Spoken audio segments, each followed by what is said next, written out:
if you like rolling dice and managing your resources, then you want to check out Parks and Potions. Let's take a look at how this game plays.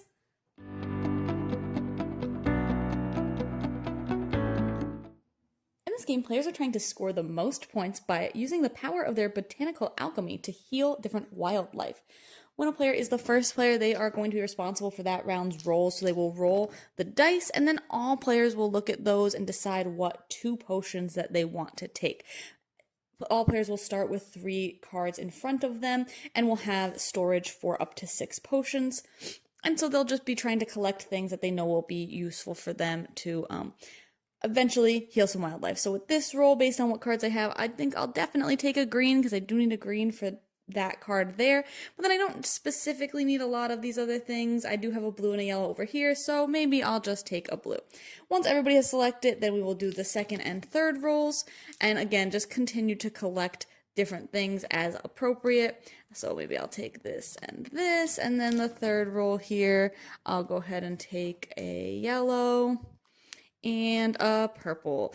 At any time, players can throw potions out if they run out of room or just don't want something they have, or they can also combine potions to make different potions. You can combine colors to make different colors, or shapes to make the different shapes as needed. After the 3 rolls, players can then go ahead and complete any of their recipes that they want here to hopefully heal those animals. So in this case, I could only do this one and this one right now. So maybe I decide to do that. I'll go ahead and hand in one of each of those colors to complete this one. And this card actually will also get me an extract, which does not take up one of my inventory slots. And then this one, again, is just any of the square potions, so I'll throw that out. And then this one will be worth points at the end of the game if I have any extracts left over. So this will give me 1 point per extract left over. Then in turn order, you can take new cards. You can either draw from the field or from the top of the deck. You can also place something that you had from the previous day at the bottom of the deck and take a new one from the top. And if you are the first player, you can first choose to wipe all the animals and have 3 new cards come out first as well. But maybe I'll just go ahead and take this one and then see what refills, and then I'll go ahead and take this one. Players will score at the end of the game for all the points on the animals that they have healed. They will score points again if they have any of these experiments and they have extracts left over. They'll also score points for every card past the first in a single biome. So in this case, all of these animals had the same biome. So if I had done all 3, I'd get 2 points because the first one does not count. And then you'd also get 2 points per set of different biomes that you have. So there's 3 different biomes. So if I had 1 from each biome, I'd get 2 points. And then I'd get 2 points for every additional set as well.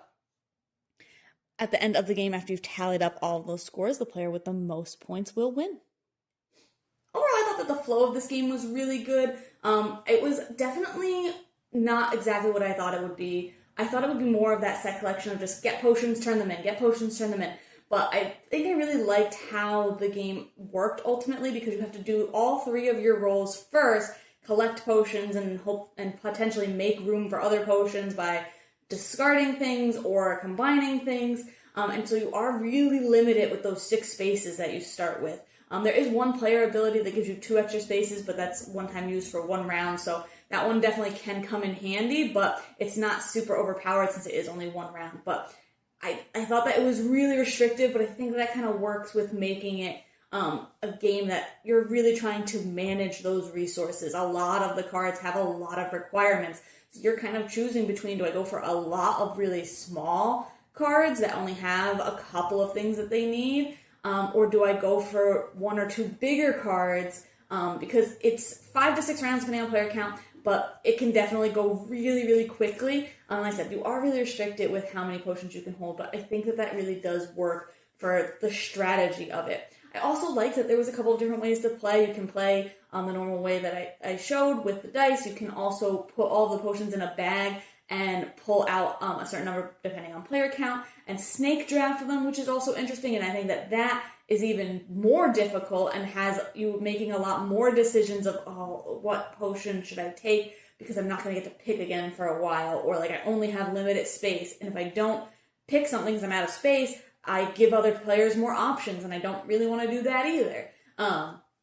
So that was cool. And then there's also a co-op mode that I thought was fine. I wasn't super invested in that. I didn't think it played as well as the competitive mode. And there's a solo mode, which I liked because it had different like criteria that you had to hit. You had to get certain points and do certain things for each level. So I did think that that worked really well. So a lot of game in this box, but I think that it's really approachable no matter what style you choose to play.